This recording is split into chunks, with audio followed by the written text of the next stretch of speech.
Hello, friends. Thank you for joining me today. I'm very excited because, again, I'm going to interview somebody today. Somebody very special, very, very wise, very intelligent. Yep, my husband, my wonderful husband, John. And I'm so excited for today's content because we kind of get into some conversations throughout our evenings, our days, our weekends. And the other day he was telling me something and I thought, oh my gosh, this is thinking differently. Can I please interview you? This is so fun, so exciting. So John gets very deep and intelligent, and my job is to simplify. Okay, so Yeah. I want to hand the microphone over to you. I want you to share this whole idea of thinking differently about growth. Yeah. All right. Well, kind words. Thank you very much, and thank you for having me on this time. So we were talking about why is it that it seems that some people grow exponentially, and then some people don't, and it's almost where we're just comfortable living our lives, and that's fine. There's nothing wrong with living our lives. You know, this is who I am. These are the cards that I'm dealt. This is the family I was raised into, and we just keep that. And I got thinking, is that fine? I mean, for people who want to grow, how do we grow? Now, I've been doing a lot of studying. If we could create a Mount Rushmore of people that I'm really learning from in the last couple years, Greg Braden, Wayne Dyer, Joe Dispenza. I love the visual, a Mount Rushmore. A Mount Rushmore of them. And so many more that I'm not thinking off the top of my head. They've been really challenging me on my mindset that says, be more intentional with what you're doing. Now, we know these words, we know awareness, we know intentionality, but how intentional are we with everything that we do? Do we have a laser focus, or are we focused for this time and then we let our guard down? Because I believe in what I've been taught is that there's different planes of reality that are going on at the same time. This is where we're going to get a little bit deep. This is like quantum physics. You can lose me really quickly here. Now, see, that's an interesting philosophy because it doesn't have to be that way. Quantum physics or quantum reality isn't mind-boggling. I think of the Matrix movie. I think of, these, what was that other movie with Bradley Cooper where... Oh, Limitless. Limitless. Yeah, I think of these crazy movies that are really hard to comprehend, but I get what you're saying because of your studying, I've also been absorbing as you share with me. And quantum physics is, well, first of all, physics is in the word, so it seems like scientific, and science isn't my thing. And quantum, well, goodness gracious, where are we going with this? But I love how you explain the planes, like PLAIN. I think of the planes of the Iowa area or the Nebraska area, how you just can see forever, but it's more so that flat playing field. Correct. That you're talking about here. Okay, so keep going. Like I said, my job is to simplify. I love it. Because we can understand quantum physics if I just kind of rephrase it in my mind a little. So a little bit of a history, and Joe Dispenza does a great job in breaking the habit of being yourself in the book. He does a great job of explaining this. But up before Einstein didn't necessarily turn the science world on its head, but he set a foundation that's going to challenge the paradigms. Up to that point, we were learning from Newtonian physics. All that said, it says mind over matter or mind versus matter, that they're different.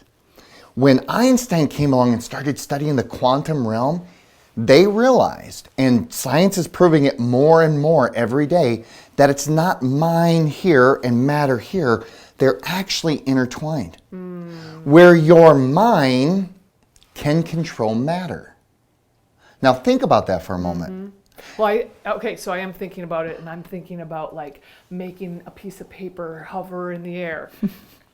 Why do you giggle at that? It's possible. But there's something different here that you're talking about. Correct. That's not what you mean when you say mind controlling matter. What do you mean? Yeah, that's telekinesis, which is another thing that I believe, whether it's hydrokinesis, you can control the flow of water. But But what are you talking about Okay. here in this example? So there's actually research. You can go online on YouTube and find where everything is energy, right? And so they're looking through an electron microscope trying to find electrons, and it's waves, and you can't find the electrons until you look at a specific point. Boom, then you can see an electron. What happened there? It was intentional. It was waves, and now it's matter. Wow. It's particles. So that's just a sidebar. So what we need to do is realize that it's not mind over matter, it's mind with matter, which means, okay, how does this translate into the realm that we live in, the reality? I believe, and I'm an image person, so there's a straight line, and on the bottom, these are the years of life that you live. And I think the vertical axis could be whether it's accountability, awareness, intentionality, or dare I use the word success. That in order to grow, something has to change. We can't stay status quo. We've got to kind of stretch ourselves a little bit. Just like physically when we're younger and our body grows, Yes. things are physically changing. You can't have growth without some kind of change. Right. Okay. And when you're growing physically, it kind of hurts a little Oh, bit. growing pains, like leg cramps, I remember those a Yeah. lot when I was younger. Yeah, and that physical change is going to have some pain. You're right. And so is intellectual growth. So sometimes is it can brain hurt. growth. Yeah. Ooh. How about spiritual growth? When you feel conviction or something like that, you're growing. It hurts. And so we live on different planes of reality that are going at the same time. Like right now as I stand in front of the camera, I have another reality of $1 million house with my Jaguar F-type car out in the driveway. I just need to figure a way to get there. And it's not going to happen accidentally. I got to be intentional. And every time that I learn something, I go up on another plane. Every time. So now when you're going up on another plane, you literally are stepping up to a new level Yes. of the house, but you're always going to be at that level. Not saying that you can't go down to the level you just came from, but chances are you won't because of this growth. Correct. So while I don't believe that there's anything straight in the universe, everything has a little curve to it. If you think about a straight line, that's the life we've been given. Now, what are we going to do with that life? And every time we learn, you're actually starting to slope up on there. Remember that success or awareness or Sure. You're kind of going up. And every time you learn something else, and not just through knowledge, but wisdom and implementation, we're going up another one. We're going up another one. And eventually, what you're seeing is no longer that curve, but now a straight line. So sometimes we call that intelligence or wisdom or maturity. You are so empowered to get there. It's not your genes. It's not, this is my life. If you want to, you will get there. And it's just changing your paradigm about every single thing you do. The time of your day. We teach on time management. No, we don't. That's a misnomer. You can't can't manage time. Maybe we should introduce the topic of time consciousness Or self-management. or self-management. Ed Mylett, incredible success, owns his own island. You know, But he didn't start there. No, he didn't start there. He started at a very level playing field, and he has stepped up and curved his growth to be where he's at. Ed lives 3 days in one. He Yeah, has I don't 3 really days. get that, but that's So instead of looking at a day for 24 hours, and just capture the spirit, right? Not the letter of what I'm going to say, but instead of living 1 24-hour, because the law or the Parkinson's effect says a project will expand into the time you allow it to. So if we have 24 hours to get 5 things done, how long is it going to take us to get done? 24 hours. 24 hours. What Ed does is he breaks it into 6-hour increments. So he no longer has 24 hours to do something. He schedules 6 hours, 6 in the morning to noon. That's his first day. And that's the boundaries by which he gives himself to do these Okay, things. I think I do get it now. So what you're saying is if we give ourselves an hour to do something, we're going to take the full hour. Yes. But if we do not give ourselves that boundary of an hour, we probably could get it done in 7 minutes. When I used to work in corporate office and I would be away from home, I'd want to leave the office by 5 o'clock. it was amazing how much I got done Come on. between 4:45 and 5 o'clock. So true. I couldn't get any emails done for the full day, but in those last 15 minutes, I was crashing out that email work, the busy work. Yeah. I get it. And so that's his first day. That The second intensity. day is from noon to 6 o'clock. Now, this is the time where he still eats and he still gets some rest, because in the next day, he goes from 6 at night to midnight. Now, that means sometimes he's going to be sleeping in that, but it's 3 days in one. And this is what Ed says, and he says it in the Ed Mylett fashion, but I love it. He's like, at the end of the week, you've lived 7 days, I live 21. And I'll kick your butt. Because of his intensity, because of his intentionality, he's literally getting more done in his day. So you know what I think about also? I think about people, you hear stories of successful people like Steve Jobs or Bill Gates, or all of these great stories where they get up earlier in the day. They literally have more hours in their day. They choose to work 16 to 18 hours a day. Now, workaholic, that's kind of crazy. Yeah, I get it. We need balance. But for a season, they needed to do that to get to the success that they wanted to get to. Kobe Bryant has a video out on YouTube where he talks about getting up at 4:30 in the morning. Well, why do you get up at 4:30 when you can get up at 6? Because he could get another workout in. Whereas like his team members might get a workout in at 8:30 and then again in the afternoon. He's getting one at 6, 9, and the afternoon. And giving him a chance to heal. So it's just the mindset that you need And when you to change do a little more, bit. you're going to get more, including our growth. Yes. And Ed says, at the end of the week, you've lived 7 days, I've lived 21. I'll kick your butt every time. and it's so true. So what are we doing? How are we growing? So the whole concept came to me when I'm learning how to meditate. And I love meditation, just kind of going into the theta consciousness, which is for another time. But the secret with meditation is when you're supposed to cleanse, right? And not think of anything, just your heart and the flow and having a knowing of just being present. We invariably get sidetracked. You hear a noise or something and your mind goes off of where you're supposed to and you think about what was that noise or whatever. The moment you realize that you have gotten off that plane of meditation and you're over here and you're like, oh shoot, I gotta get back there, and you get over there, your brain literally starts to grow. You develop a new synapses in your brain that says, oh, I veered, I need to get back. You just got better at meditation. Wow. Meditation's hard because I make great grocery lists during that time and to-do lists. But what you're saying is that's okay. It's okay. Let that happen. It's when you're coming back that you are creating that habit of meditation. You're literally growing. Much like some of the viewers when they watch your podcast or they listen to your videos. You challenge them to think differently. They're growing. You are developing your brain. Your brain never stops developing. Wow. Okay, pause right there a minute. Your brain never stops developing. Are we encouraging it? Or are we discouraging that development? And here's what I'm thinking about. When you were talking about the planes and how there's multiple planes of reality, right now there's multiple planes of reality.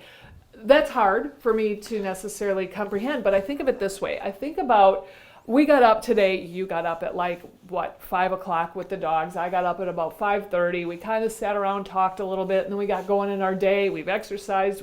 We're doing the podcast. It's not even 8 a.m. yet. And there's some people who get up and maybe sit around and watch TV, watch the news. They roll over in bed and pull their phone out and start scanning social media. None of which is bad.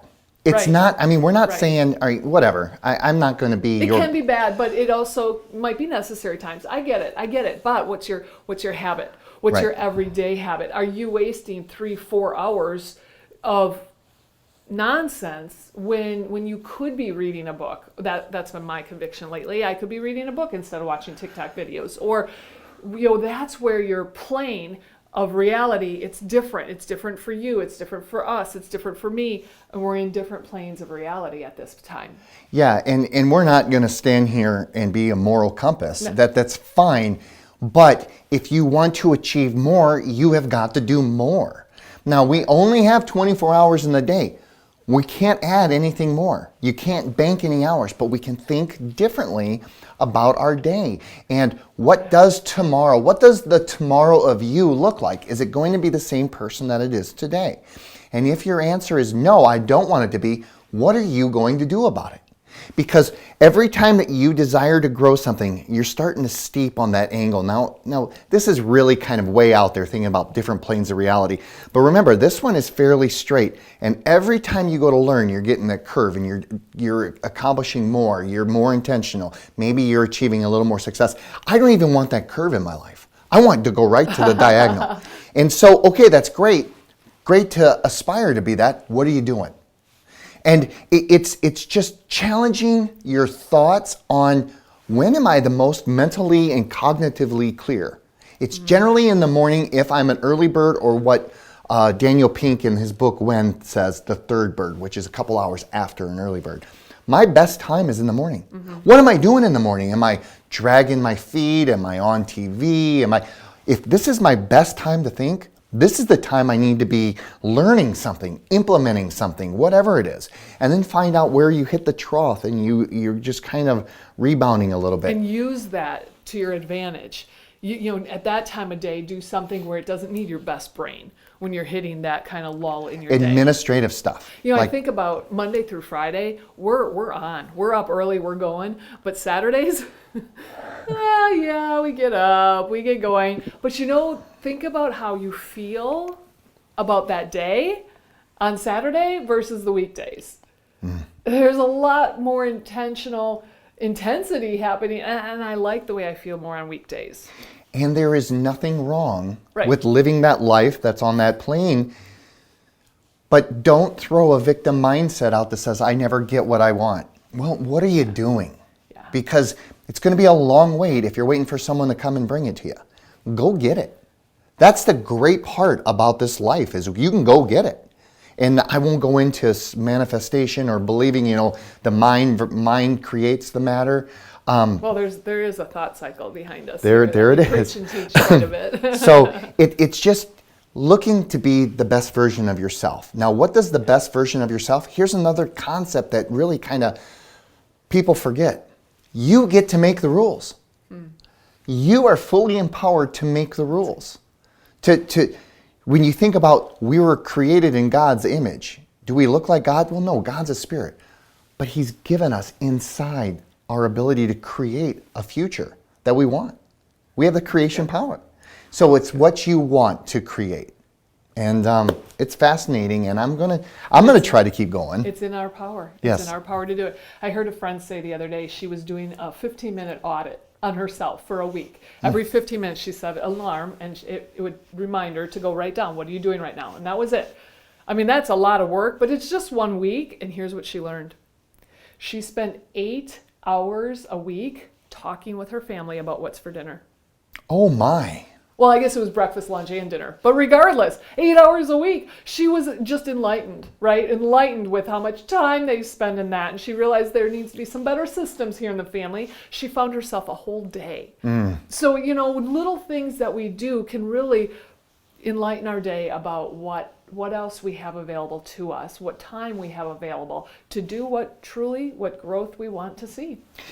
Can we share a little bit of application before we sign off? Yes. Because this is good information, but what do we do with this information? Right, I like that. Okay, so there's automatically, you at least have 2 times where you do your best thinking.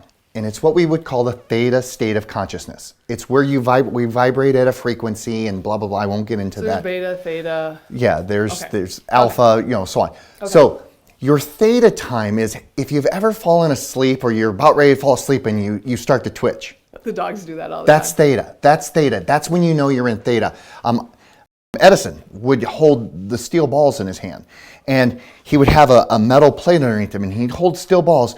And the moment he dropped the balls, because he just relaxed, he knew he was in theta. Oh, and then it would wake him up because of the clang. But this is the challenge, is that he wouldn't wake up physically, but now mentally. So he's in theta, which is the clearest time of our thinking. When he'd hear that, he had the discipline to stay physically resting, but now his mind was in the best place to think. Wow. So when do we get there? Before you go to bed, and right before you wake up. So if you're intentional, set your alarm 15 minutes prior to when you have to get up. And keep it away from your bed that makes you have to get up. So the alarm goes off. Half asleep, you walk over, shut the alarm off, and you go back to bed because you're 15 minutes early, right? But don't go back to bed. Let your physical body rest and stay there. Okay, stay there. hold on. Don't go back to bed, but let your physical body rest. Well, then I can't rest my physical body if I'm standing up, or like, what do I do? Great question. You go back to bed, you lay there, okay, and you rest, but keep your mind present. So I don't want to go back to sleep. Physically, yes. Mentally, no. Wow, is that hard? It isn't hard. Have you ever done it? Kind of, but probably not as intentionally as you Then have. it's not hard. It's not hard. It like everything else, it takes a little practice. But if you do that in the morning and you're doing that, the greatest thoughts come to you. Let me ask you, have you ever woken up and said, my car keys are over in my jacket? Or, That's so oh my right. God, I remember where I put the checkbook. That was theta.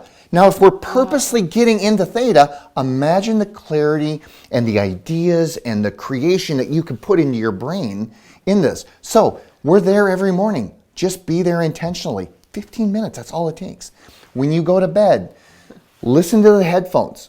Put them down. The moment you start thinking it's a little loud, you're not in theta, right? You just put them real low because your subconscious is picking all that up. You are picking that up in your brain. So you're rewriting your program to your computer in at least two different times, before you go to bed and before you wake up. Great practice.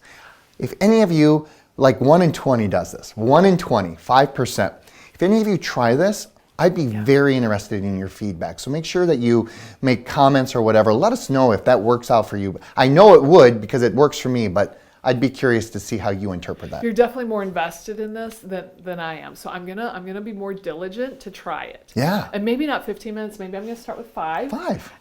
Because I just can't grasp a hold of what it really looks like yet. I know I get in theta because of things you've described, but yet I don't know what intentional theta quite looks like. So I'm gonna start small and grow with it. If you out there are a lot like her, the moment she's laying there, she's probably thinking about a million things to do. Oh yeah. I wish I had paper and pen so I could write it all down. I don't have 15. I'm going to give it 5 because I got this, and this. You're not going to get into theta at that point. Just stay there. Just stay there. Trust the process. Don't try to navigate. It's going to come to you. It's like a cloud passing in the sky, and you're looking at different shapes of the clouds. You don't know what the next cloud is until it comes. Just let the thoughts come over you, and it's amazing some of your ideas that you get. Okay, well, how are you going to start curving your plane today? What are you going to grow at today? Well, I need to start off with the 2 big words that we learn all the time. One is intentionality. Okay, that's how intentional are you going to be? How do you operate? Much like Ed Mylett in his 3 days, right? He's intentional. The first 6 hours of the day, he's got it knocking out. And it's intentionality. The second one is awareness. What am I going to do? Why am I doing this? What is my next thing coming? Am I going to create content? There's programs that I have to do some studying on. So I'm going to be very focused at that. I'm not going to wait until I feel right, because guess what? You're never going to feel right.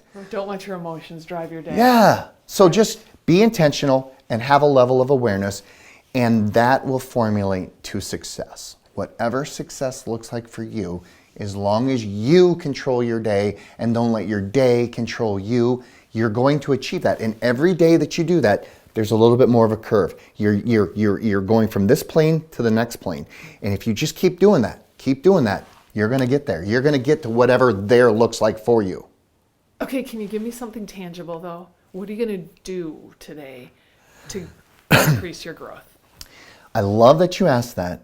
And if I may respectfully kind of challenge that a little bit. Is it better off to begin our day, what do we have to do, versus what do we need to accomplish?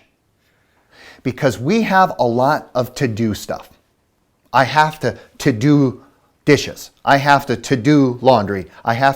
What do you need to get accomplished today is the big thing.